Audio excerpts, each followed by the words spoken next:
और आज का टॉपिक है श्वसन रेस्पिरेशन। ठीक है, तो रेस्पिरेशन देखते जरा क्या है। पहला क्वेश्चन स्टार्ट करते हैं। चलो भाई, पहला क्वेश्चन आपके सामने है। यहाँ पे लिखा ग्लाइकोलिसिस के बारे में। लिखा ग्लाइकोलिसिस कहाँ पे होती है। यहाँ पे पहला सवाल आपका स्टार्ट है ग्लाइकोलिसिस से। यहाँ पे देखिए जरा क्या है ग्लाइकोलिसिस में क्या होता है। ग्लाइकोलिसिस में दो वर्ड होते हैं। पहला होता है ग्लूकोज। क्या होता है बच्चों? ग्लूकोज। या हम बोलते हैं यहाँ पे ग्लूकोज का टूटना। ग्लूकोज जब टूटेगा, ग्लूकोज का टूटना क्या कहलाता है भाई? ग्लूकोज का टूटना ही ग्लाइकोलिसिस कहलाता है। पहला सवाल आपका बनेगा कि ग्लाइकोलिसिस होती क्या है। जब ग्लूकोज टूटता है और जब टूट करके बहुत सारे रिएक्शन से गुजर करके एक अंतिम उत्पाद की तरफ जब वो लास्ट में बनता है, ठीक है, तो यहां पर बस चीजें आपको इतनी जाननी कि जब ग्लूकोज टूटता है ग्लाइकोलिसिस में, तो आपको पता है ग्लूकोज के अंदर कितने कार्बन होते हैं? 6 कार्बन। कितने होते हैं? 6 कार्बन ग्लूकोज के अंदर पाया जाता है। तो यहां पूछा जाए कि जो ग्लूकोज ग्लाइकोलिसिस होती है ये कहां चलती है, तो बच्चों याद कर लिए कहां चलेगी? ये हमेशा साइटोप्लाज्म में चलेगी। कहां चलेगी? साइटोप्लाज्म में। कहां चलेगी? साइटोप्लाज्म। मतलब यहां पे हम क्या लिखेंगे? साइटोप्लाज्म के अंदर चलती है ये। किसके अंदर? साइटोप्लाज्म। और बच्चों इसी को बोलते हैं ईएमपी पाथवे। इसी का नाम होता है ईएमपी। इसी का दूसरा नाम होता है ईएमपी पाथवे। क्या होगा भाई? EMP pathway. इम्बेडन मेयरहॉफ जे पारनास। ये पूरा नाम याद कर लें। ई का मतलब होता है इम्बेडन, यह मतलब होता है मेयरहॉफ, पी का मतलब पारनास। एम्बेडन मेयरहॉफ जे पारनास ग्लाइकोलिसिस का दूसरा नाम होता है। ठीक है, ग्लाइकोलिसिस चलती कहां पे है? कोशिका द्रव्य में चलती है, साइटोप्लाज्म में। कहां चलेगी? कोशिका द्रव्य में, साइटोप्लाज्म में चलता है। आपका पहला सवाल हो गया भाई यहाँ पे। ठीक है, नोट कर ले इसको।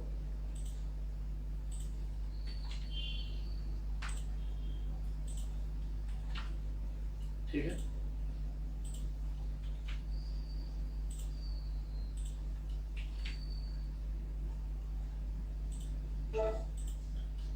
चलो 14 सवाल देखते हैं। लिखा है यहाँ पे अगला सवाल लिखा है आपका कि ग्लाइकोलिसिस में, यहाँ अगला सवाल लिखा है कि ग्लाइकोलिसिस के दौरान, ग्लाइकोलिसिस में एक अणु ग्लूकोज से कितना एटीपी बनता है? जल्दी बताइए। यहाँ ग्लाइकोलिसिस में एक अणु ग्लूकोज से कितना एटीपी बनता है? ये भी सवाल कई बार पूछा गया है कि एक अणु ग्लूकोज से कितना बनता है। तो बच्चों यहाँ पे कितने बनते हैं भाई? 4 एटीपी बनता है। ये 4 एटीपी डायरेक्ट बनता है। कितना बनता है? डायरेक्ट 4 एटीपी बनता है। और कितने Na बनते हैं भैया? 2 NAD बनते हैं। 2 NAD। और आपको पता है 2 NAD से कितने एटीपी बन जाते हैं भाई? 2 NAD बनता है और 4 एटीपी। मतलब आप याद करते हैं कि ग्लाइकोलिसिस के दौरान एक अणु ग्लूकोज से टोटल तो बनता है 6, टोटल बनता है 6, 2 यूज हो जाता है, बचता है टोटल कितना? 4।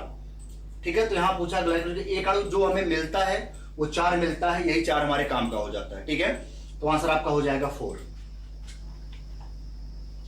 आंसर आपका हो जाएगा 4। पहला ऑप्शन सही हो जाएगा। ग्लाइकोलिसिस के बारे में बात कर रहा है। बहुत सारे बच्चे इसका आंसर 38 लगाएंगे, तो 38 नहीं होगा क्योंकि अभी शुरुआत ही रिएक्शन है ग्लाइकोलिसिस की। श्वसन की जो पहली रिएक्शन होती है वो होती है ग्लाइकोलिसिस। उसके बाद चलता है क्रेब्स साइकिल।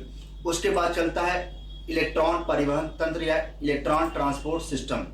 तो अगर कभी आपसे पूछ लिया जाए कि हमें सीक्वेंस बताइए, जो श्वसन होता है उसका सीक्वेंस बताइए, तो याद कर लें पहले चलती है ग्लाइकोलिसिस, उसके बाद चलता है क्रेब्स चक्र, उसके बाद चलता है इलेक्ट्रॉन परिवहन तंत्र।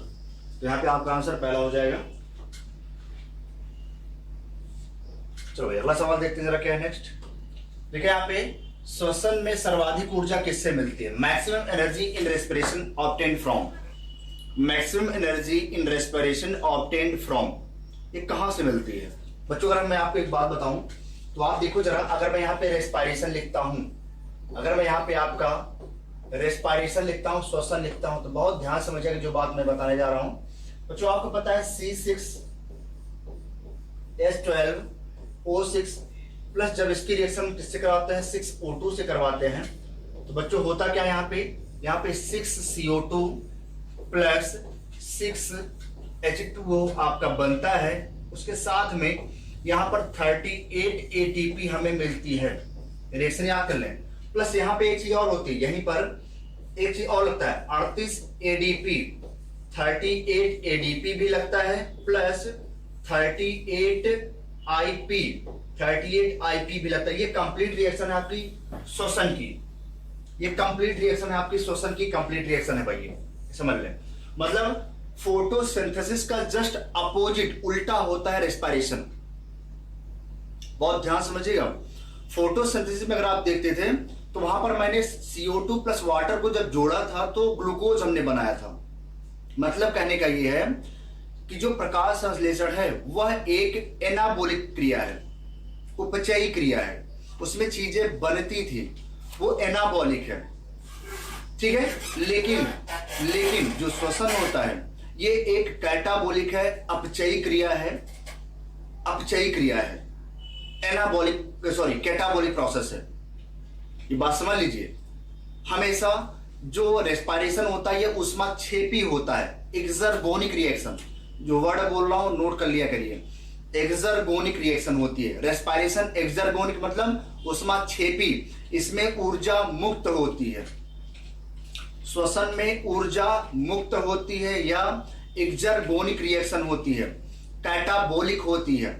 जबकि फोटोसिंथेसिस एक एनाबोलिक है और इंडरगोनिक का मतलब ऊष्माशोषी अभिक्रिया है।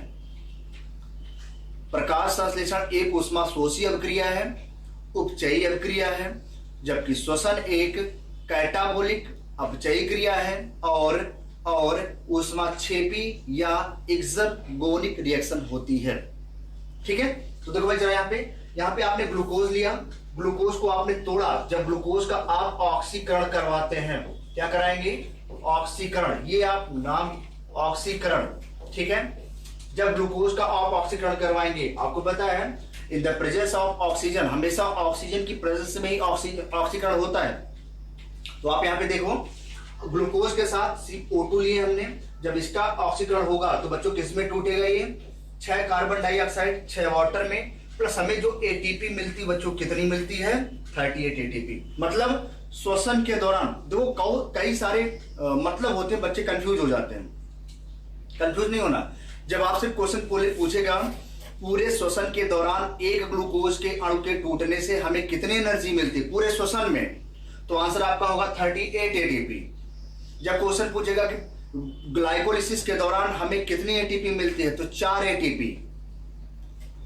फिर बोलेगा आपको कि जो टोटल क्या बोलते हैं इसमें क्रैब साइकिल में टोटल कितना बनता है, तो टोटल 24 बन जाता है।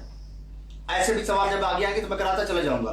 फिलहाल आपको ये याद करना कि पूरे श्वसन के दौरान कुल कितने ATP का निर्माण होता है कंप्लीट रेस्पिरेशन में, एक ग्लूकोज अणु के टूटने से तो 38 ATP मिलता है बच्चों, 38 ATP। तो आप यहाँ पे देख लें, आप देखो सबसे ज्यादा एनर्जी हमें 38 ATP मिल रही है ऑक्सी श्वसन में।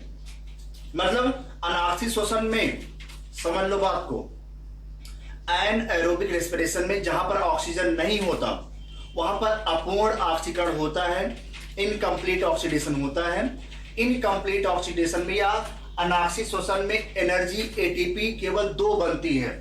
अनाक्सी श्वसन में केवल 2 ATP बनती है, केवल 2 ATP बनती है। जबकि आप ऑक्सी श्वसन में देखोगे तो टोटल 38 ATP बनेगी। मतलब सर्वाधिक श्वसन से सर्वाधिक ऊर्जा हमें किससे मिलती है, तो आपका सवाल तो यहां लिखा है किरवन से, ऑक्सी श्वसन से, तो ऑक्सी श्वसन से बच्चों 38 ATP मिलता है हमें, जबकि अनाक्सी श्वसन से बच्चों केवल हमें 2 ATP मिलता है, जिसमें ऑक्सीजन एब्सेंट होती है, इनकम्प्लीट ऑक्सीडेशन होता है। जबकि यहाँ पर पूर्ण ऑक्सीकरण होता है भैया। कैसा होता है, पूर्ण कंप्लीट ऑक्सीडेशन, मतलब ये पूरी तरह से टूट जाता है, इसको आप नोट कर लें। आंसर आपका तीसरा हो जाएगा, थर्ड ऑप्शन हो जाएगा। एक पॉइंट नोट कर लीजिए। एक वर्ड जो मैं बोलता हूं वो आपको लिखना है, याद करना है।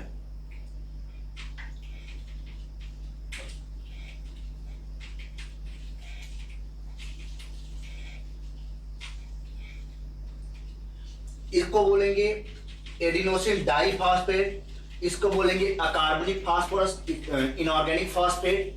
आईपी का मतलब होता है इनऑर्गेनिक फॉस्फेट। तो जब एडीपी प्लस आईपी मिलता है तो क्या बनता है? एटीपी। आपने पढ़ा होगा, जब एडीपी प्लस आईपी मिलता है तो एटीपी मिलता है। ठीक है, नोट कर लें इसको।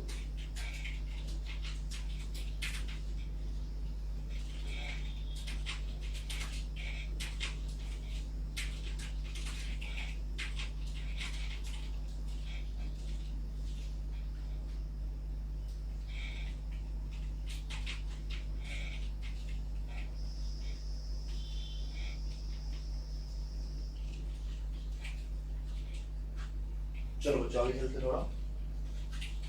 ठीक है, बिल्कुल।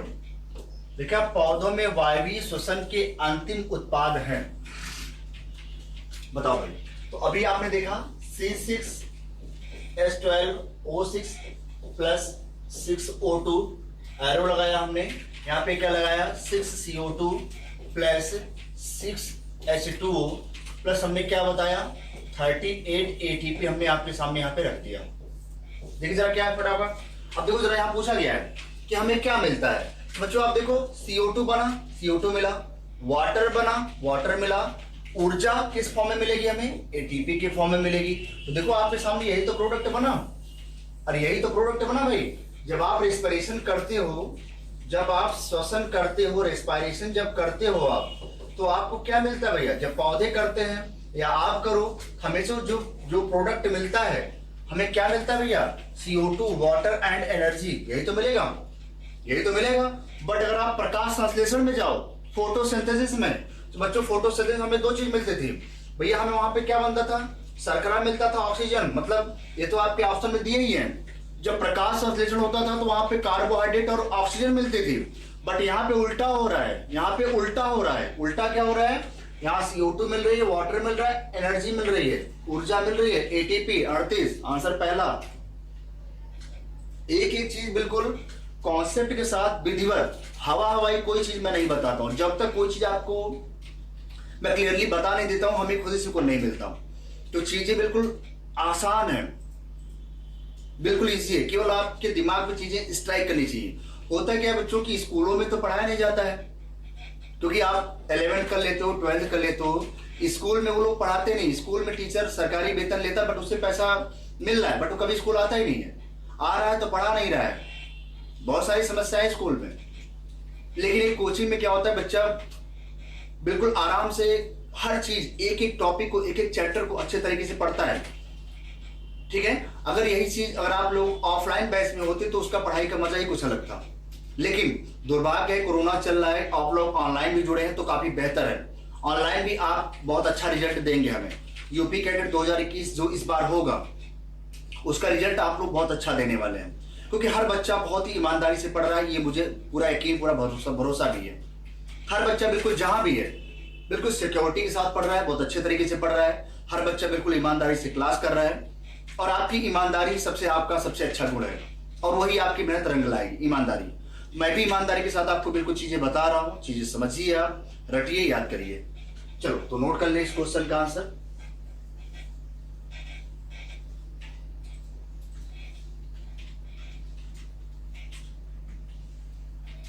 ठीक है भाई, हो गया। चलो चौला देखते जरा। यहाँ पे एक रिएक्शन ये दिख रही होगी, हो सकता है दिख ना रहा हो आपको शायद ये दिखे ना। मैं कुछ चीजें बताना चाह रहा था आपको। जस्ट वेट, एक बार करिए, वेट कर लीजिए, तब बता रहे हैं आपको। ठीक है,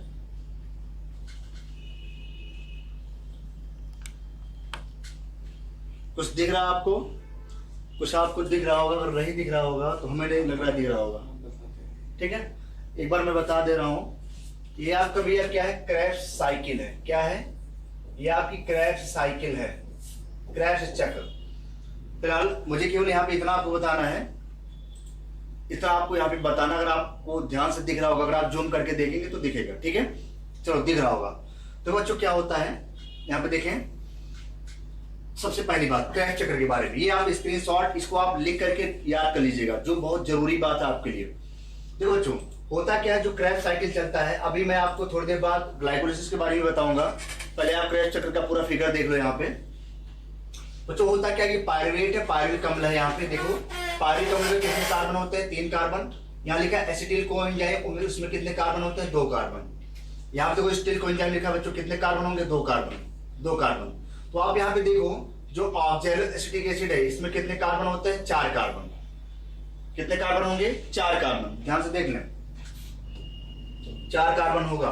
तो अगर यहाँ पे 4 कार्बन है, यहाँ पे 2 कार्बन है बच्चों, जब OA, आपको याद होगा oxalo acetic acid, oxalo acetic acid जब एसिटिल कोएंजाइम से मिलता तो क्या बनाता, सिट्रिक एसिड। इससे बच्चों कितने कार्बन पाए जाते हैं, 6 कार्बन। हमें यहाँ पे आपको केवल कार्बन के बारे में बताना है, किसमें कितना कार्बन होता है। यहाँ से सवाल पूछा जाता है, जरूर आएगा। देख लो भाई, पायरुविक अम्ल में 3 कार्बन, एसिटिल कोएंजाइम में 2 कार्बन, ऑक्सैलो एसिटिक एसिड में 4 कार्बन। जब 4 कार्बन इस एसिटिल कोएंजाइम से मिलता है, जब OAA इस एसिटिल कोएंजाइम से मिलता है तो बच्चों बनाता है सिट्रिक अम्ल या सिट्रिक एसिड। उससे बच्चों कितने कार्बन होते हैं, इसमें होता है भैया कितना, 6 कार्बन। कितने कार्बन, 6 कार्बन। जैसे थोड़ा सा आगे चलता है तो बच्चों इसमें भी कितने कार्बन होते हैं, 6 कार्बन। इसमें बच्चों कितने कार्बन होते हैं, 6 कार्बन। इसमें कितने होते हैं बच्चों, 5 कार्बन। अब यहाँ पे याद करना भैया, अल्फा कीटोग्लूटारेट। देखो यहाँ पे आप देखो CO2 निकल गया बाहर। जब 6 कार्बन में एक CO2 बाहर जाएगा, 6 कार्बन में एक CO2 बाहर, तो बचा कितना, 5। तो अल्फा कीटोग्लूटारिक अम्ल में 5 कार्बन पाए जाते हैं, ये याद करना आपको। सिस एकोनिटिक एसिड में 6 कार्बन, सिट्रिक एसिड में 6 कार्बन, सिस आइसोसिट्रेट में 6 कार्बन, अल्फा कीटोग्लूटारिक एसिड में 5 कार्बन। अब यहाँ देखो सक्सिनिल कोएंजाइम में कितने कार्बन होंगे, 4 कार्बन। सक्सिनिक एसिड में कितने कार्बन होंगे, 4 कार्बन। फ्यूमेरेट में कितने कार्बन होंगे, 4 कार्बन। मैलेट में कितने कार्बन होंगे, 4 कार्बन। ये आपको कार्बन की संख्या याद करके जाना है। बस मुझे यहाँ पे इतना ही बताना था किसमें कितना कार्बन पाया जाता है। और ये साइकिल बिल्कुल साइकिल में चलती है, इसी वजह से इसको बोलते हैं क्रेब्स साइकिल। इसी का नाम होता है सिट्रिक एसिड साइकिल। इसी का क्रेब्स चक्र का दूसरा नाम होता है सिट्रिक एसिड साइकिल। याद कर ले बिल्कुल एक एक चीज, बिल्कुल विधिवत। यहाँ पे आपको कार्बन की संख्या बस तो याद करना है, हमें जो बताना था। ये आपसे ऐसे बोलेगा क्वेश्चन कि बताइए जब oxalo acetic acid acetyl coenzyme से मिलता है तो क्या बनाता है, तो सिट्रिक एसिड बनाता है। क्या बनाएगा, सिट्रिक एसिड। फिर आपसे बोलेगा सिट्रिक एसिड के बाद क्या आता है, सिस एकोनिटिक एसिड। सिस एकोनिटिक के बाद क्या आएगा, आइसोसिट्रिक एसिड। उसके बाद क्या आएगा, अल्फा कीटोग्लूटारिक एसिड। ये आपको रटना है पूरी साइकिल, किसके बाद क्या आ रहा है, बात समझ लो। देखो भैया, इसमें 6 कार्बन, इसमें 6 कार्बन, इसमें 6 कार्बन। 1 2 3 तीन ऐसे होते हैं जिसमें 6 कार्बन पाए जाते हैं। किसमें किसमें, सिट्रिक अम्ल, आइसोसिस एकोनिटिक अम्ल, आइसोसिट्रिक अम्ल में 6 कार्बन। अल्फा कीटोग्लूटारिक एसिड केवल क्रेब्स साइकिल में एक ऐसा होता है जिसमें 5 कार्बन पाए जाते हैं, उसका नाम होता है अल्फा कीटोग्लूटारिक या अल्फा कीटोग्लूटारिक एसिड। उसके बाद इसके बाद सक्सिनिल कोएंजाइम में 4 कार्बन, सक्सिनिक एसिड में 4 कार्बन, फ्यूमेरिक एसिड में 4 कार्बन, मैलिक एसिड में 4 कार्बन, ऑक्सैलो एसिटिक एसिड में 4 कार्बन, एसिटिल कोएंजाइम में 2 कार्बन, पायरुविक अम्ल में 3 कार्बन। ये कार्बन की संख्या है, आपको याद करके जाना है। टोटल कार्बन की संख्या है, आपको याद करके जाना है। ठीक है भाई,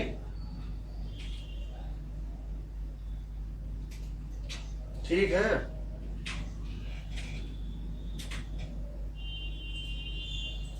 ठीक है, अब यहां पे देख लो भाई, यहां पे देखो एक बार CO2 निकला तो यहाँ 6 कार्बन था, 5 हो गया। 5 में देखो एक बार फिर से CO2 यहाँ निकल गया, एक बार CO2 निकल गया भैया, कितने कार्बन बचे, 4 कार्बन बचे। तो लगातार जो कार्बन की संख्या घटती चली जा रही, नंबर घटता। पहले 6 था, फिर 5 हुआ, फिर 4 हुआ, 4 के बाद फिर 2 जुड़ा तो 6 बन गया। लगातार साइकिल चलती रहती है ऐसे। चलो इसको नोट कर लेना आप लोग, बाकी चल रहे हैं हम आगे की तरफ थोड़ा सा। चलो भाई अगला सवाल देखते हैं जरा, क्या लिखा है। लिखा है एक अणु ATP में कितनी ऊर्जा पाई जाती है बच्चों, तो याद कर लें। एक अणु ATP में कितनी ऊर्जा पाई जाती है बच्चों, तो 7.3 किलो कैलोरी ऊर्जा हमें मिलती है एक अणु ATP से। 7.3 किलो कैलोरी हमें मिलती है। 7.3 किलो कैलोरी ऊर्जा मिलती है। सेवन पॉइंट 3 किलो कैलोरी ऊर्जा मिलती है।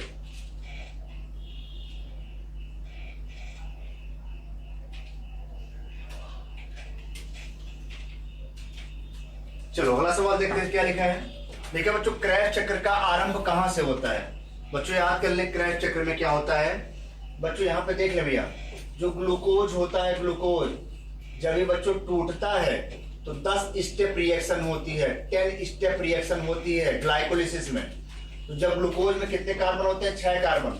जब बच्चों टूटता है तो यहाँ बनता है CH3 लास्ट में, CH3COCOOH ये बनता है, ठीक है। इसमें कितने कार्बन है? 3 कार्बन। और बच्चों इसको क्या बोलते हैं? पायरुविक एसिड बोलते हैं, पायरुविक अम्ल बोला जाता है, पायरुविक एसिड। अब ध्यान से समझो जरा क्या है।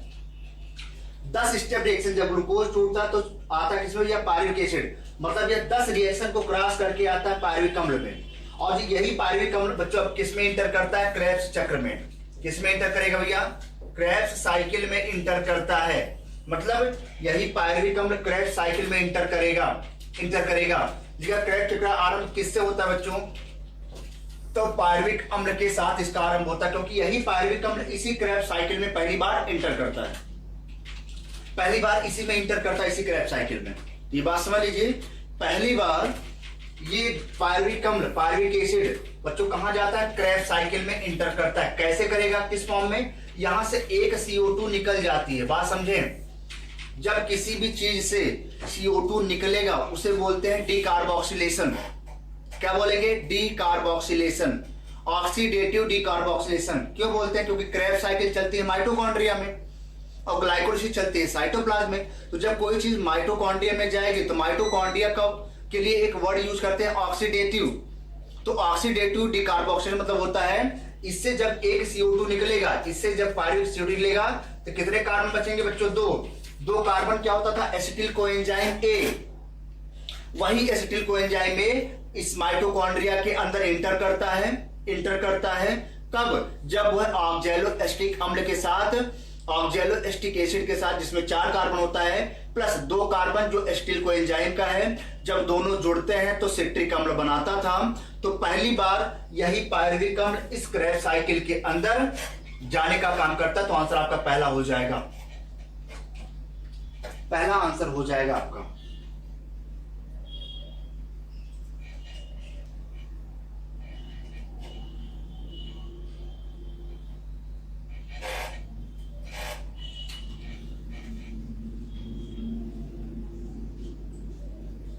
चलो अगला सवाल देखते हैं क्या लिखा है। देखिए बच्चों, ऊर्जा प्राप्ति के लिए मुख्य क्रिया क्या है? बताओ भाई, ऊर्जा हमें मिलती है, किससे मिलती है? जल्दी से बताइए।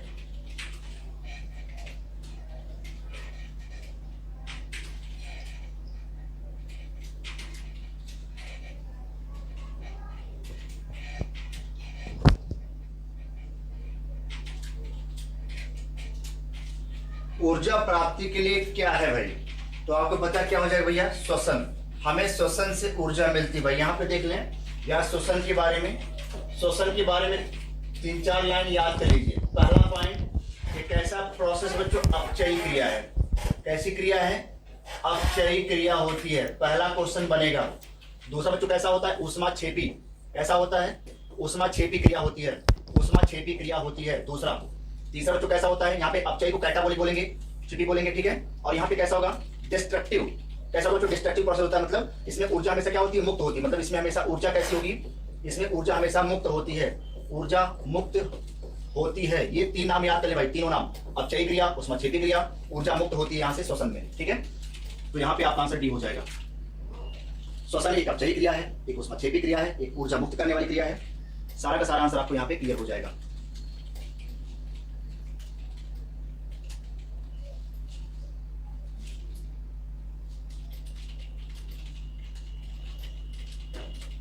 चलो अगला सवाल देखते हैं। लिखा है ग्लाइकोलिसिस में ग्लूकोज का अंतिम उत्पाद क्या है? बच्चों याद करो, अभी मैंने बताया कि जो ग्लूकोज होता है, जो ग्लूकोज होता था, इसका अंतिम उत्पाद जब ये टूटेगा ग्लाइकोलिसिस में, इसका अंतिम उत्पाद बच्चों क्या होता है? अंतिम उत्पाद याद कर लें, अंतिम उत्पाद होता है पायरुविक अम्ल होता है, पायरुविक अम्ल होता है, पायरुविक एसिड होता है। ठीक है, पायरुविक अम्ल होता है। पायरुविक अम्ल के कितने अणु बनेंगे बच्चों? 2 अणु बनते हैं। देखो यहाँ लिखा है पायरुविक अम्ल के 1 अणु, पायरुविक अम्ल के 2 अणु। आंसर हो जाएगा कितने वाली टूल? तो 2 अणु बनते हैं पायरुविक अम्ल के। कितने अणु बनेंगे? 2 अणु बनते हैं, क्योंकि इसके अंदर कितने कार्बन होते हैं? 6 कार्बन, और इसके अंदर कितने कार्बन होते हैं? 3 कार्बन। तो जब रिएक्शन बैलेंस करोगे तो 2 से क्या करोगे? मल्टीप्लाई करोगे, तो 3 दूनी कितना हो जाएगा? 6, तब जाके रिएक्शन बैलेंस होगी। तो यहाँ पे पायरुविक अम्ल के 2 अणु बनते हैं, पायरुविक अम्ल के 2 अणु। गलती से पहला ऑप्शन दिया है, बहुत सारे बच्चे पहला ऑप्शन लगाए होंगे, तो आंसर आपका डी हो जाएगा।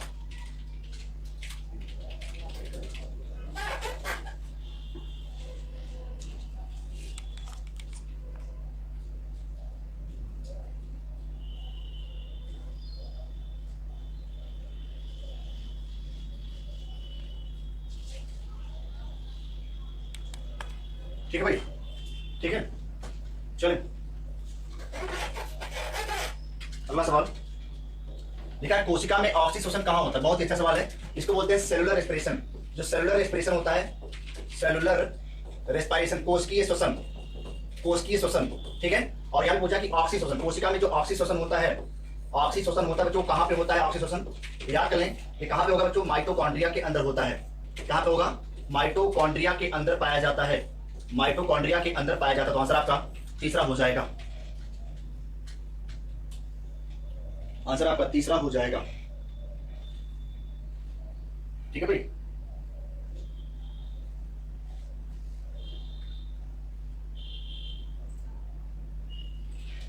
चलो अगला सवाल देखते हैं। देखा है ग्लाइकोलिसिस और क्रेब्स चक्र के मध्य जोड़ने वाली कड़ी कहलाती है। मतलब बच्चों क्या है? यहां लिखा है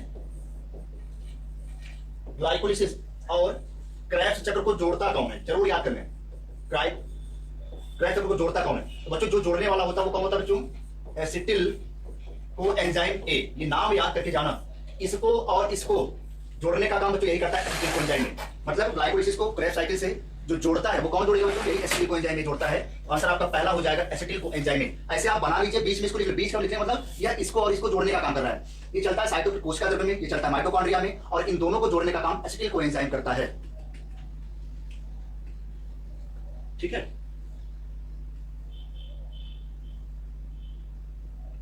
ठीक है भाई,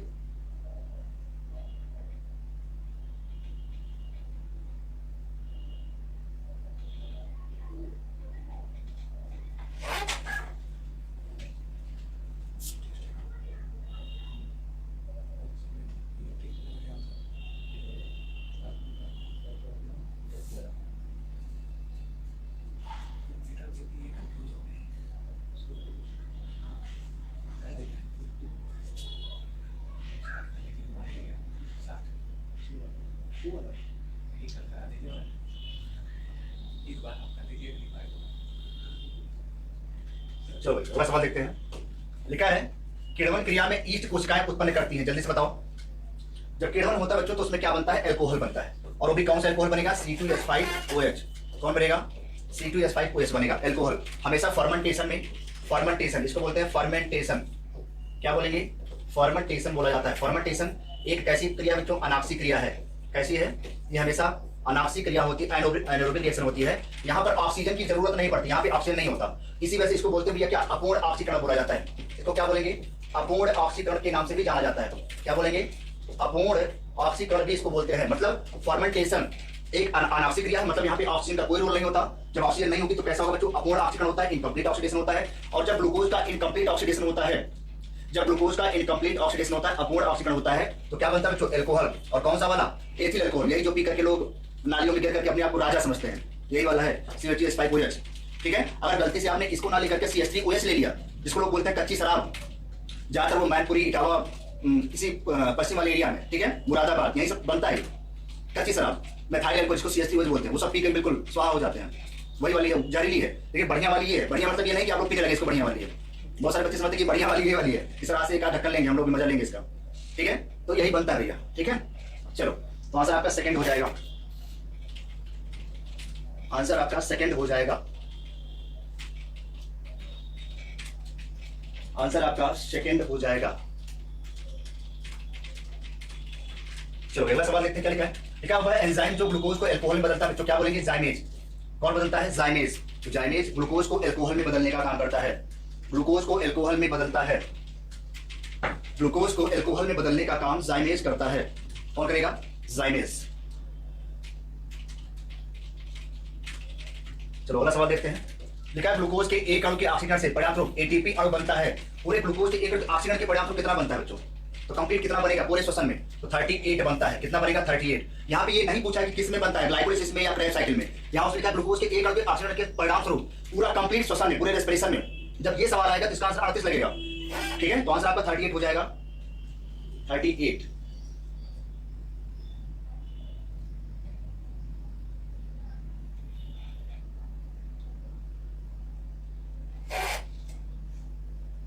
चलो अगला सवाल लिखा है निम्नलिखित में से इलेक्ट्रॉन ग्राही कौन होता है? बच्चों याद कर लें, इसमें से कौन सा ऐसा होता है जो इलेक्ट्रॉन को ग्रहण करता है? बच्चों ये भी इलेक्ट्रॉन को ग्रहण करता है, ये भी इलेक्ट्रॉन को ग्रहण करता है, ये भी इलेक्ट्रॉन को ग्रहण करता है। तो ये तीनों के तीनों इलेक्ट्रॉन को लेने की कैपेसिटी रखते हैं। तो आंसर आपका डी हो जाएगा। ये तीनों इलेक्ट्रॉन ले सकते हैं, तीनों के तीनों। तो आंसर आपका डी हो जाएगा, उपरोक्त सभी।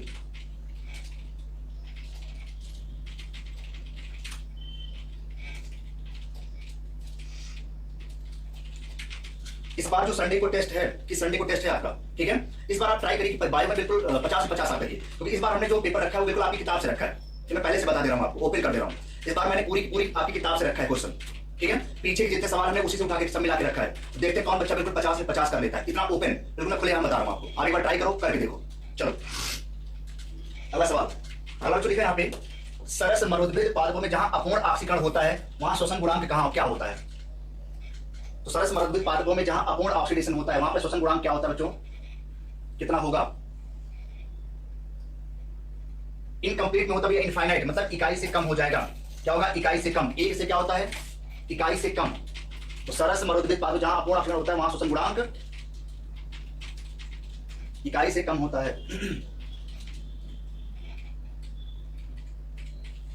चलो अगला सवाल यहां लिखा है ग्लूकोज का श्वसन भागफल कितना होता है? श्वसन भागफल आरक्यू रेट। बच्चों यहां पे देख लें, आरक्यू का मतलब होता है श्वसन गुणांक, इसको बोलते हैं श्वसन गुणांक बोला जाता है, श्वसन गुणांक। तो याद करो भैया, जो ग्लूकोज होता है, ग्लूकोज का जो आरक्यू वैल्यू होती है वो कितनी होती है? 1 होती है। ग्लूकोज बोले या कार्बोहाइड्रेट बोले। उसके बाद प्रोटीन का बच्चों कितना होता है? प्रोटीन का बच्चों आरक्यू वैल्यू होती है कितनी?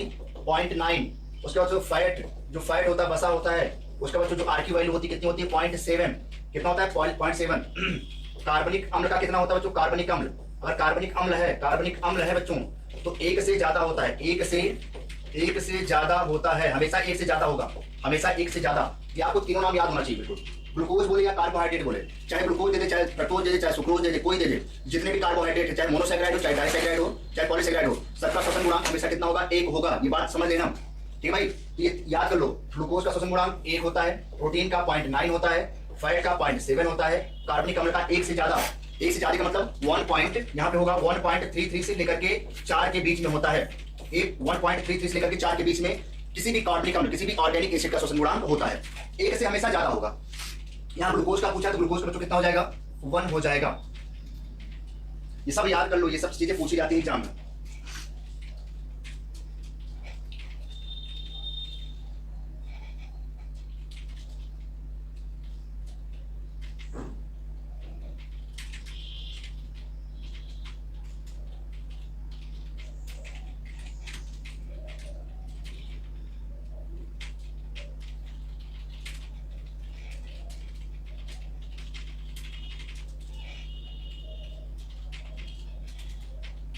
चलो अगला सवाल देखते हैं क्या है। लिखा है यहाँ पे, नागफनी के रात्रि के समय आरक्यू बच्चों कितना होता है? 0। याद करो, नागफनी में जो नागफनी होता है उसमें रात्रि के समय बच्चों कितना होगा? 0 होता है। इसको भी रख के जाइए, नागफनी में रात्रि के समय आरक्यू वैल्यू कितना होता है भाई? 0 होता है। नागफनी में रात्रि के समय जो आरक्यू वैल्यू होता है बच्चों कितना होगा? 0 होता है। चलो अगला सवाल लिखा है, ग्लाइकोलिसिस में भाग लेने वाले एंजाइम उपस्थित होते हैं। यहाँ लिखा है जो ग्लाइकोलिसिस होती है बच्चों, उसके जो एंजाइम होते हैं वो कहाँ पाए जाते हैं? बच्चों ऐसे सवाल बिल्कुल कंफ्यूज मत हो जाना। जब ग्लाइकोलिसिस साइटोप्लाज्म में चलती है तो हमेशा साइटोप्लाज्म में ही इसके एंजाइम पाए जाएंगे। ग्लाइकोलिसिस के जितने भी एंजाइम होते हैं वो सब के सब कोशिका द्रव्य में, साइटोप्लाज्म को हम लोग बच्चों क्या बोलते हैं? कोशिका द्रव्य बोलते हैं भैया। क्या बोलेंगे? कोशिका द्रव्य बोला जाता है, कोशिका द्रव्य बोला जाता है इसको। तो साइटोप्लाज्म बोलिए या कोशिका द्रव्य बोलिए, तो ग्लाइकोलिसिस के जितने भी एंजाइम होते हैं वो सारे के सारे एंजाइम साइटोप्लाज्म में पाए जाते हैं।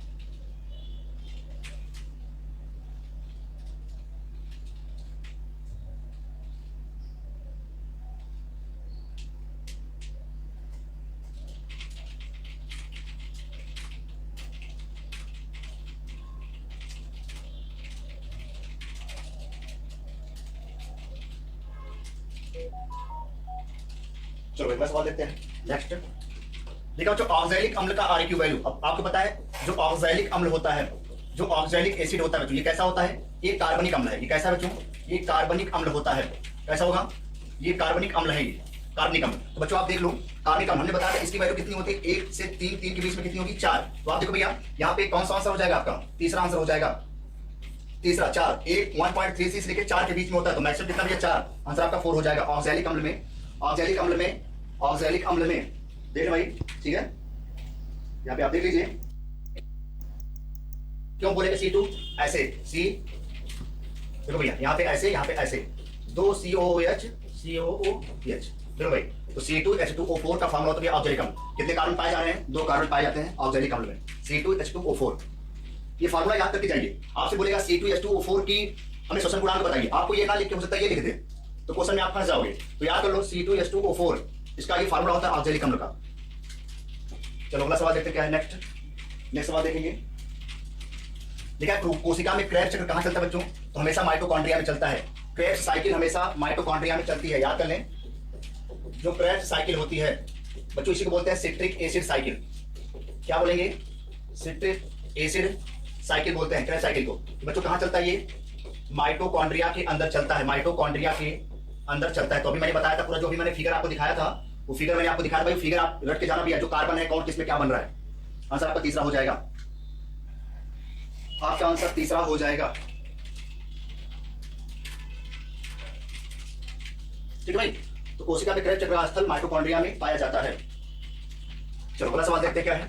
देखिए बच्चों कौन सा कोशिकांग वायवीय श्वसन का स्थल है? बच्चों एक ही होता है वायवीय श्वसन, माइटोकॉन्ड्रिया। बच्चों इसी में एरोबिक रेस्पिरेशन होता है, इसी में एरोबिक रेस्पिरेशन होता है, इसी में आपका एरोबिक रेस्पिरेशन होता है, वायवीय श्वसन होता है। या हम इसी को क्या बोलते हैं बच्चों? Cellular respiration. क्या बोलेंगे? सेलुलर रेस्पिरेशन इसी को बोलते हैं, या इसको बोलेंगे कोशिकीय श्वसन। ठीक है, तो किसी कोशिका के अंदर जब श्वसन होगा उसे बोलेंगे कोशिकीय श्वसन, या उसे बोलेंगे सेलुलर रेस्पिरेशन के नाम से जानते हैं, या उसे बोलेंगे एरोबिक रेस्पिरेशन। तो याद कर लो दोनों नाम, कोशिकीय श्वसन या वायवीय श्वसन, एरोबिक रेस्पिरेशन। ये किसके अंदर चलेगा? माइटोकॉन्ड्रिया के अंदर चलता है। रट के जाओ बिल्कुल। दोनों तरीके से, जिस तरीके से सवाल आ सकते हैं उस तरीके से चीजों को मैं बता रहा हूं आपको। किस तरीके से कहां से आपसे गड़बड़ी हो सकती है वो सारी चीजें मैं आपको बता दे रहा हूं पहले से। गलती से भी आप गलती एग्जाम में मत कर देना बच्चों। आप यहां पे गलती करो बट एग्जाम में मत करना, ठीक है।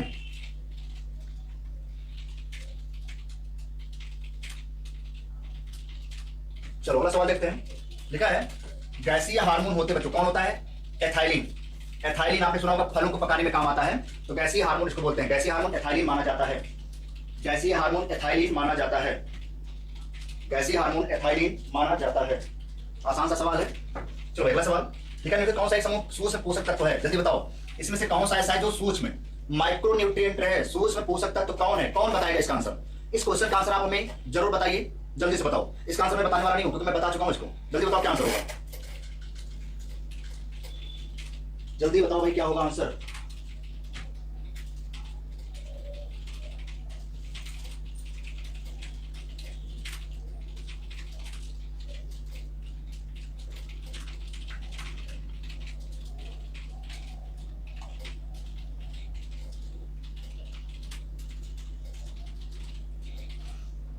ठीक है भाई, कौन सा होगा बताओ। हमने ऐसे बताया था, केवल आप इसको याद करो। कौन, पी के, मग, से, का। हमने इतना बताया था, अगर आप इतना याद कर लोगे तो कभी गलती नहीं होगी। ये कैसे थे बच्चों? ये दीर्घ पोषक तत्व था। कैसा भैया? दीर्घ पोषक तत्व था, दीर्घ वाला। तो आप देखो जरा, कौन, पी के, कैल्शियम, कैल्शियम हो गया, मैग्नीशियम, मैग्नीशियम हो गया, नाइट्रोजन, नाइट्रोजन हो गया। ये तीनों के तीनों भैया कैसे हो गए? ये तीनों के तीनों आपके दीर्घ पोषक तत्व हो गए। बचा कौन सा? लोहा, आयरन। ये कैसा हो गया बच्चों? ये लघु या सूक्ष्म पोषक तत्व में आएगा, लघु या सूक्ष्म पोषक तत्व। तो देखो ऐसे आप आंसर को कैसे एग्जाम में करोगे, जो तरीका मैं बता रहा हूं वही तरीका बेस्ट है। ऐसे आप करोगे तो एक भी क्वेश्चन गलत नहीं होगा, 50 से 50 करके चले जाओगे। चलो ये तरीका अपना लो, चीजें आसान हो जाएंगी।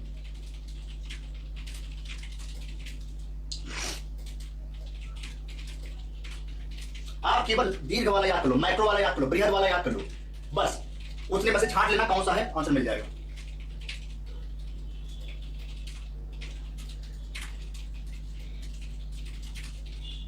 चलो अगला सवाल। देखा बच्चों, हरित लवक की झिल्ली कैसी होती है? बच्चों जो क्लोरोप्लास्ट होता है, जो क्लोरोप्लास्ट होता है, क्लोरोप्लास्ट, क्लोरोप्लास्ट बच्चों कैसी होता है? दोहरी झिल्ली का बना होता है। कैसी बच्चों?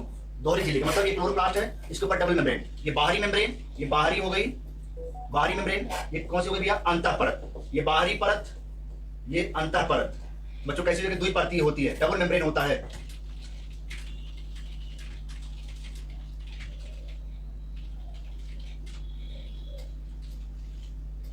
ठीक है भाई,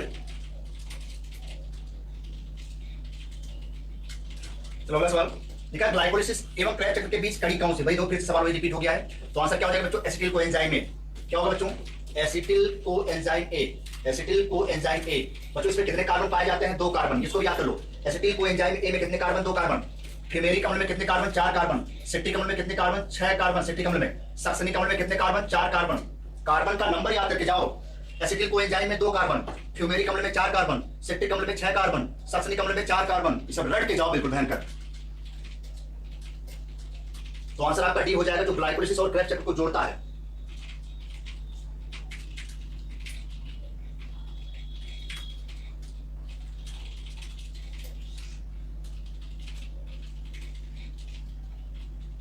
चलो भाई अगला सवाल लिखा है यहाँ पे। लिखा है फ्यूमेरिक अम्ल तथा सक्सनिक अम्ल में कितने कार्बन पाए जाते हैं? जल्दी से बताइए। फ्यूमेरिक अम्ल तथा सक्सनिक अम्ल में कितने कार्बन पाए जाते हैं? फ्यूमेरिक अम्ल तथा सक्सनिक अम्ल में कितने कार्बन पाए जाते हैं? जल्दी से क्विक बताइए। फ्यूमेरिक अम्ल तथा सक्सनिक अम्ल में कितने कार्बन पाए जाते हैं? तो बच्चों कितना हो जाएगा? 4 कार्बन हो जाता है। कितना होगा भाई? 4 कार्बन। 3 कार्बन किसमें होगा? 3 कार्बन होगा पायरुविक अम्ल में। पायरुविक एसिड में कितने कार्बन? 3 कार्बन। एसिटिल को एंजाइम में कितने कार्बन? एसिटिल को एंजाइम ए में कितने कार्बन? 2 कार्बन। ओ सिट्रिक अम्ल यहाँ पे हो जाएगा आपका सिट्रिक अम्ल। सिट्रिक एसिड में, सिट्रिक एसिड में कितने कार्बन बच्चों? 6 कार्बन। देखो सब के सब मैंने बता दिए। बाकी फ्यूमेरिक अम्ल तथा सक्सनिक अम्ल मतलब फ्यूमेरिक एसिड और सक्सनिक एसिड, फ्यूमेरिक एसिड और सक्सनिक एसिड, सक्सनिक एसिड और malic acid, malic acid, malic acid, इन सब में कितने कार्बन होंगे? 4। इसमें भी 4, इसमें भी 4, इसमें भी 4। एक नाम और याद करो, एस्पार्टिक एसिड, एस्पार्टिक अम्ल या एस्पार्टिक एसिड। तो इन चारों में 4 कार्बन। इसमें भी 4, इसमें भी 4, इसमें भी 4, इसमें भी 4। और एक नाम और याद कर लो, OAA, oxalo acetic acid. Oxalo acetic acid में कितने कार्बन? 4 कार्बन। देखो मैंने सारा चीज बता दिया, सारा बता दिया। फ्यूमेरिक अम्ल 4 कार्बन, सक्सनिक अम्ल 4 कार्बन, मैलिक अम्ल 4 कार्बन, एस्पार्टिक अम्ल 4 कार्बन, ऑक्सैलो एसिटिक अम्ल 4 कार्बन, सिट्रिक अम्ल 6 carbon, acetyl coenzyme 2 carbon, pyruvic अम्ल 3 कार्बन। सारा आंसर आपके सामने। क्या क्वेश्चन पूछेगा यार? सारा सवाल आपके पास है, सारा सवाल आपके पास है। एग्जामिनर आपका इतना कठिन पेपर नहीं बनाएगा। ये जो मैं क्वेश्चन करा रहा हूं सब स्टैंडर्ड बुक से करा रहा हूं। आपकी बुक का तो मैं क्वेश्चन करा ही करा रहा हूं, उसके बाद मैं और भी बुक से आपके बहुत सारे सवाल करा रहा हूं। याद करके जाओ। ऑक्सैलिक एसिड में 2 कार्बन, ऑक्सैलिक में हमने बताया तभी ऑक्सैलिक C2H2O4 ऑक्सैलिक एसिड में 2 कार्बन। चलो बना लो, लिख लो, याद कर लो, नोट कर लो।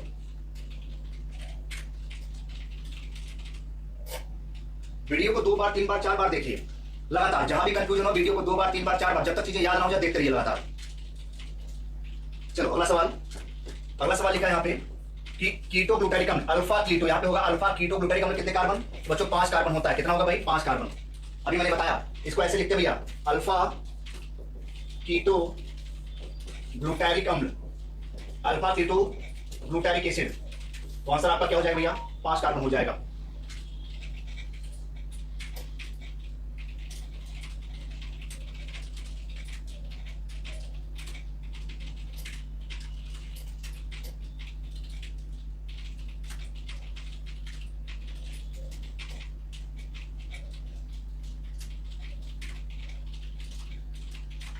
चलो अगला सवाल देखते हैं। लिखा बच्चों साइट्रिक अम्ल में कितने कार्बन पाए जाते हैं? बच्चों 6 कार्बन। अभी मैंने बताया सिट्रिक अम्ल, जो सिट्रिक एसिड होता है, सिट्रिक एसिड, उसमें कितने कार्बन होते हैं भैया? 6 कार्बन। याद करके जाइए, साइट्रिक अम्ल में 6 कार्बन पाए जाते हैं। साइट्रिक अम्ल में 6 कार्बन पाए जाते हैं। चलो अगला सवाल। लिखा बच्चों क्रेब्स चक्र कहां चलता है? बच्चों माइटोकॉन्ड्रिया में। बिल्कुल आसान सवाल है। क्रेब्स चक्र चलता है माइटोकॉन्ड्रिया में, मैं बार बार बताया। और इसकी खोज हैंस क्रेब्स ने किया था। इसकी खोज हैंस क्रेब्स ने किया था। इसकी खोज हैंस क्रेब्स नाम के वैज्ञानिक ने किया था। चलो अगला सवाल लिखा है कोसा में ग्लाइकोलिसिस क्रिया कहां चलती है? तो कोसा द्रव्य में। आसान सवाल है, कहां चलेगी? कोशिका द्रव्य में। तो यहाँ पे जीव द्रव्य लिखा है, तो जीव द्रव्य में नहीं चलेगा। इसको बोलते हैं साइटोप्लाज्म, इसको बोलते हैं साइटोप्लाज्म, और इसको बोलते हैं प्रोटोप्लाज्म। समझ लो भैया, प्रोटोप्लाज्म। ठीक है, इसको बोलते हैं प्रोटोप्लाज्म, इसको बोलते हैं साइटोप्लाज्म। तो हमेशा ये कहां चलेगी? साइटोप्लाज्म में चलता है ग्लाइकोलिसिस, इसमें कभी नहीं चलेगी।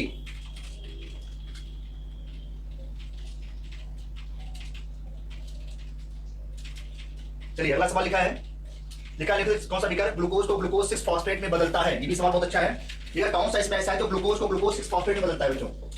ग्लूकोज को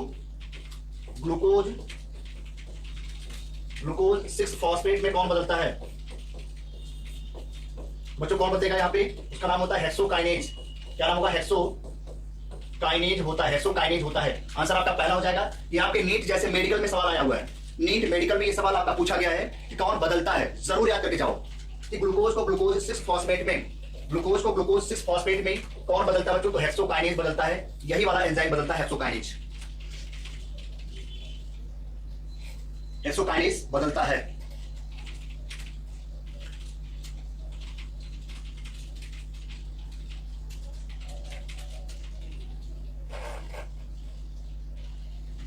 चलो अगला सवाल देखते हैं। लिखा है एटीपी के अंतिम बल टूटने पर कितनी ऊर्जा मिलती है? एडिनोसिन ट्राइफॉस्फेट के टूटने पर कितनी ऊर्जा मिलती है बच्चों? तो 7.3 किलो कैलोरी मिलती है। बिल्कुल आसान सवाल है। 7.3 किलो कैलोरी ऊर्जा हमें मिलती है। एक एटीपी के टूटने से 7.3 किलो कैलोरी ऊर्जा मिलती है। एटीपी के टूटने से 7.3 किलो कैलोरी ऊर्जा हमें मिलती है। एटीपी के टूटने से हमें 7.3 किलो कैलोरी ऊर्जा मिलती है।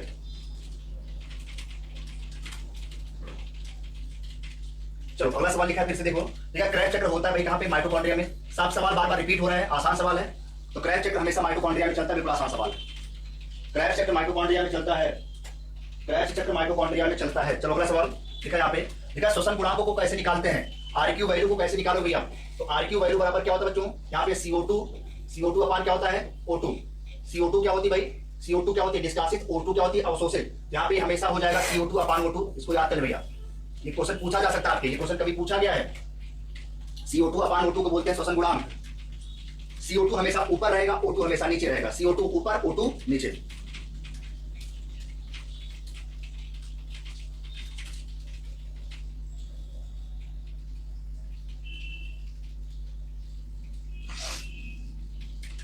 चलो अगला सवाल देखते हैं क्या है। देखिए बच्चों, श्वसन की प्रथम महत्वपूर्ण क्रिया क्या है? देखिए भाई, जब रेस्पिरेशन चलता है, जब श्वसन स्टार्ट होता है, यहाँ पे देखने क्या होगा? जब पहली बार रेस्पिरेशन चलेगा तो पहला स्टेप क्या होगा बच्चों? ग्लाइकोलिसिस। पहला स्टेप होगा ग्लाइकोलिसिस का, याद कर लो। दूसरा स्टेप आपका होगा क्रेब्स चक्र का, क्रेब्स साइकिल का दूसरा। तीसरा स्टेप आपका होगा बच्चों ETS। इसको बोलते हैं इलेक्ट्रॉन परिवहन तंत्र। इलेक्ट्रॉन परिवहन तंत्र बोला जाता है, इलेक्ट्रॉन परिवहन तंत्र बोला जाता है। तो पहला स्टेप आपका हो जाएगा ग्लाइकोलिसिस का। इस सीक्वेंस याद करो, पहले ये चलता है, फिर ये चलेगा और सबसे लास्ट में ये चलता है। इसको बोलते हैं इलेक्ट्रॉन ट्रांसपोर्ट सिस्टम। ये तो क्रेब्स चक्र, ये तो ग्लाइकोलिसिस। तो पहला ये चलेगा, फिर ये चलेगा, फिर ये चलेगा। ये सीक्वेंस याद होना चाहिए आपको, ये सीक्वेंस जरूरी है।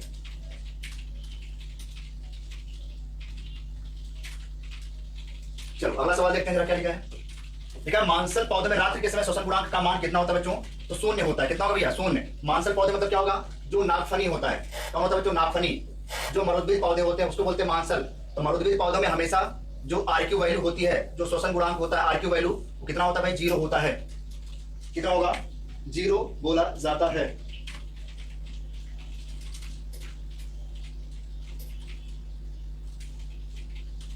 ठीक भाई।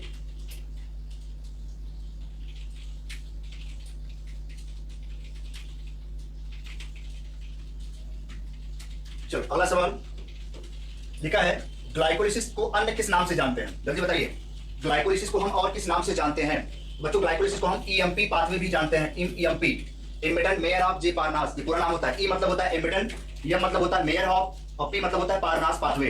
इमिटेंट मेयर ऑफ पारनास पाथवे बोला जाता है। इसी ग्लाइकोलिसिस को EMP पाथवे बोलते हैं। ठीक है। अच्छा, TCA को क्या बोलेंगे? इसको बोलते हैं क्रेब्स साइकिल। क्या बोलेंगे? इसको बोलते हैं क्रेब्स साइकिल, या इसी को बोलते हैं सिट्रिक एसिड साइकिल। ठीक है। या इसी को भैया क्या बोलेंगे? TCA cycle. इसको बोलते हैं try carboxylic acid cycle. Try carboxylic acid cycle, इसी का नाम होता है भैया। T का मतलब होता है ट्राई, C का मतलब कार्बोक्सिलिक एसिड साइकिल, मतलब TCA। इसी को 3 नाम से जानते हैं, याद करो। क्रेब्स चक्र को सिट्रिक एसिड साइकिल या ट्राई कार्बोक्सिलिक एसिड साइकिल के नाम से जानते हैं भैया टीसीए को, हो सकता है पूछ लिया जाए। ठीक है, तो ग्लाइकोलिसिस को ईएमपी पाथवे बोलते हैं, टीसीए को हम 3 नाम से जानते हैं, तीनों नाम आपके सामने लिखा है। क्रेब्स चक्र बोलेंगे, सिट्रिक अम्ल चक्र बोलेंगे, ट्राई कार्बोक्सिलिक अम्ल चक्र बोलेंगे।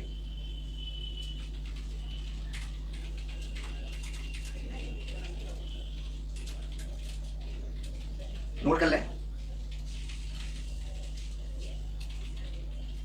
चलो अगला सवाल देखा है, प्रोटीन युक्त दाल में श्वसन गुणांक कितना होता है बच्चों? भी मैंने बताया प्रोटीन में कितना होता था, IQ 0.9, तो बच्चों कितना होगा? 1 से कम होगा। भाई 0.9 क्या है? 1 से कम ही तो है, हमेशा कितना होगा? 1 से कम होता है, हमेशा प्रोटीन में 0.9 होता है, ये याद करके जाइए। प्रोटीन में 0.9 एग्जैक्ट वैल्यू होती है, बिल्कुल 0.9 एग्जैक्ट वैल्यू है, 1 से कम।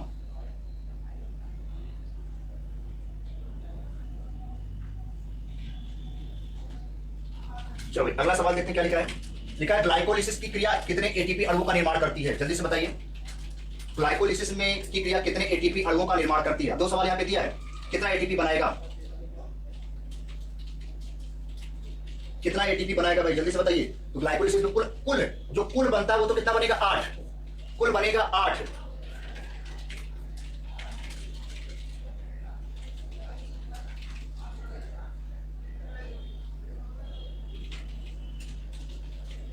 चलो अगला सवाल लिखा है श्वसन गुणांक का मान एक किस में होता है बच्चों? एक किस में हो जाएगा? कार्बोहाइड्रेट में।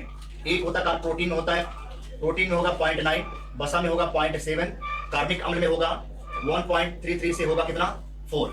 ये सारी की सारी वैल्यू मैंने लिख दिया है, आप याद कर सकते हैं। तो आंसर आपका एक जो होगा कार्बोहाइड्रेट में होता है।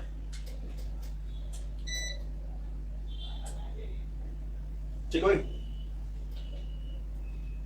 चलो तो पूरा हम लोगों ने देखो कंप्लीट कर लिया, यहाँ पे आज पूरा का पूरा कंप्लीट हो गया आपके सामने।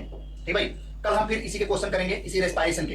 कल अभी हम लोग इसी के क्वेश्चन करेंगे, बहुत सारे क्वेश्चन बाकी हैं इसमें, तो कल इसके क्वेश्चन हम कंप्लीट कराएंगे। कल ये चैप्टर पूरा कंप्लीट हो जाएगा, फिनिश हो जाएगा। ठीक है, इसके बाद हम पौधों में जो हार्मोन्स होते हैं उसके बारे में करेंगे।